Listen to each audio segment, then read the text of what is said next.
There's an old saying in boxing, be careful how you win, because one day, you might have to fight clean. In 2008, Miguel Cotto walked into the ring undefeated, proud, disciplined, and one of Puerto Rico's finest champions. Across from him stood Antonio Margarito, a relentless warrior from Mexico known for his granite chin and brutal Las Vegas. When it was over, Cotto didn't just lose a fight. He lost something deeper, his confidence, his pride, his faith in the sport itself, because what no one knew then was that Margarito might have been hitting him with bricks. Months later, Margarito was caught with illegal hand wraps, hardened by a plaster-like substance that turned into rock upon contact with sweat. Suddenly, the boxing world looked back at that Cotto fight in horror. Those punches that shattered Cotto's face weren't just powerful, they were criminal. Margarito was suspended, disgraced, and branded a cheat. But in boxing, villains always get a second chance. 3 years later, on December 3rd, 2011, the rematch was set. Madison Square Garden, New York City. The stage wasn't just a ring, it was a courtroom. Miguel Cotto wasn't here to avenge a loss. He was here to reclaim his soul. The crowd roared as Cotto made his walk, calm but cold, his eyes fixed on the man who'd violated everything sacred about their first fight. Across from him, Margarito smiled that same menacing smile, the face of a man once feared across divisions. But this time there were no plaster wraps, no tricks, no shadows. This time it was clean.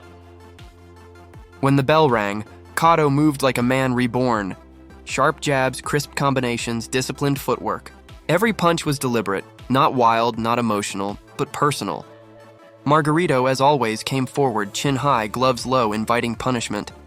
But Cotto didn't fall into the trap. He boxed beautifully, circling, pivoting, snapping punches into that familiar target, Margarito's right eye, the same eye that had been shattered by Manny Pacquiao 2 years earlier. Round after round, the story unfolded like poetic justice. The Puerto Rican crowd erupted with every connection, chanting Cotto's name like a national anthem. He wasn't just fighting for himself. He was fighting for everyone who'd ever been robbed by a cheater. By the fourth round, Margarito's face told the truth. A deep cut opened near the right eye. Blood streamed down as he tried to pressure forward, but Cotto was too sharp, too composed. He wasn't running this time. He was teaching. Every jab was a reminder. Every hook a verdict. The damage piled up.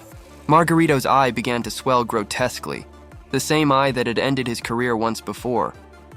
He tried to shake it off, smiling through the pain, but his body betrayed him. He couldn't see. He couldn't defend. He couldn't win. Still, Margarito kept marching forward, proud, defiant, like a man walking to his own execution. Cotto, meanwhile, boxed with precision and cruelty. Left hook spun Margarito's head, right hand slammed into the damaged eye, and the garden crowd roared louder with every shot. By the seventh, the punishment was undeniable. Cotto's punches were snapping, surgical, and relentless. Margarito swung blindly, hoping to land something, anything, that could change the story. But it was too late. In the corner, the doctors were watching closely. Margarito's eye was completely shut. Between rounds, they pressed on it, asked if he could see. He couldn't. The doctor's face said it all. In the ninth round, Cotto unleashed a furious combination, every punch landing flush on that ruined eye. Margarito tried to laugh, tried to act unbothered, but his expression twisted in agony. The referee let it continue only moments longer before the ringside doctor finally stepped in. It was over. Miguel Cotto stood in the center of Madison Square Garden, victorious. Vindicated and free, Antonio Margarito, the man once feared, once called the Tijuana tornado, was now broken, not by scandal, not by suspension, but by the very man he had cheated years before. Cotto didn't celebrate wildly. He didn't gloat. He simply stared across the ring at Margarito, silent, steady, his expression saying everything words could not. Later, when asked why he looked at him so long, Cotto said quietly, "Just to look at him. To taste my victory on him. This wasn't revenge. It was justice. The kind that comes slow but hits hardest." In that ring, Miguel Cotto proved that time may not erase betrayal, but it can deliver redemption.